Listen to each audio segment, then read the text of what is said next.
السلام علیکم۔ بسم اللہ الرحمن الرحیم۔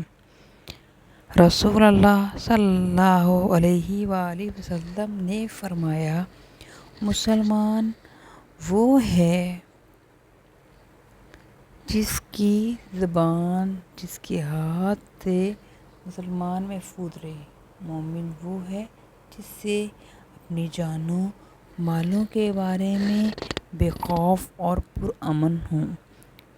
اور حدیث ہے، رسول اللہ صلی اللہ علیہ وسلم نے فرمایا، جس کے قتل کرنے کو اللہ نے حرام قرار دیا ہے، اس سے ناحق قتل کرنا، سود کھانا،